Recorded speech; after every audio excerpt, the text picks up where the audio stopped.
Father, I wanted you to help me deal with the feelings I'm experiencing. I lost my husband and also recently lost my son, and I'm having trouble coping with the grief. You would say, it's not easy indeed, my daughter. Losing two people who are so important in your life, it's like the structure of your home has somehow collapsed. And it takes time. The heart needs time. We cannot expect healing today if we need to go through the process that will result in healing. And grief, it's a process. What is a process? That it naturally needs to go through a process. When someone dies within our home, my people, the structure is completely changed. It's impressive how one person, if you remove just one person, it's impressive how the family structure is modified. And it's like a moving truck whose pumpkins in the back rearrange themselves as we hit the road. It's a rural language that I've seen a lot. Fill the truck with pumpkins, hit the road, they start shaking, making noise. Suddenly they settle down and you don't even remember that you had all those pumpkins behind. But until they settle, it makes a lot of noise. That's how it happens in our lives. Whenever someone is taken away, the truck makes noise. And we think that noise will be eternal. I remember the death of my sister when Heloisa died. It was so traumatic at home. It was so difficult to restore the house without her presence, even though she didn't live with us anymore. She lived in Belo Horizonte at the time, but you have to restructure your heart because the other person lives within us. Family is not just the place where people live in the same house. Family is when people live within each other. And when someone dies, we lose that tenet. You lose that presence that was within you. Of course, the longing will remain, but you don't embrace anymore. You don't find, you don't talk. So this organization of mourning, it will need to go through the process of getting used to the absence. And in your case, Jose, you are still going through the harsh experience of losing two people in a very recent period.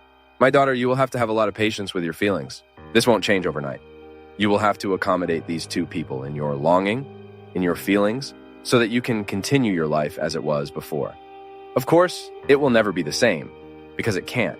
It's not for those who haven't lost either. Life is not the same.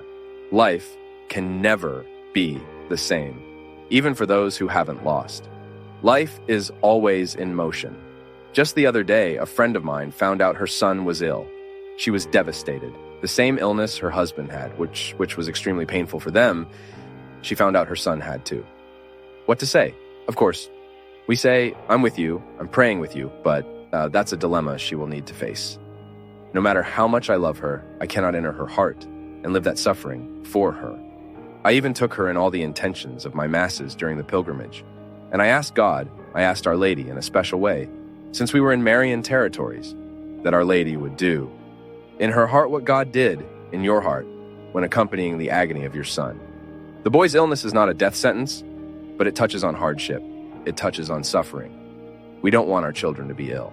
After the news, which at first seems like the end of the world, then because we are people of faith, our process is to rebuild reality, and we come out of it even better.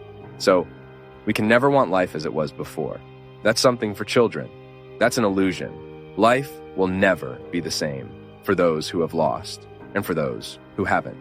We need to adapt to the movements that time has made, always in the daily effort to put soul into our body, to give meaning to our life, to never allow difficulties, losses to prevail over all of this. Now, my daughter, as time goes by, we mature with the event. When God has the opportunity to act in our lives in these moments of pain, it's amazing how we are changed for the better.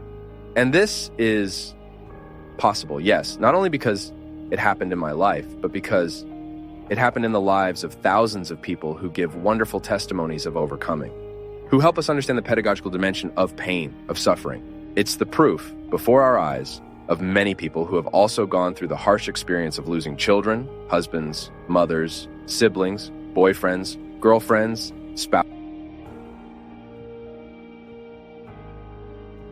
We continue tomorrow in the next video.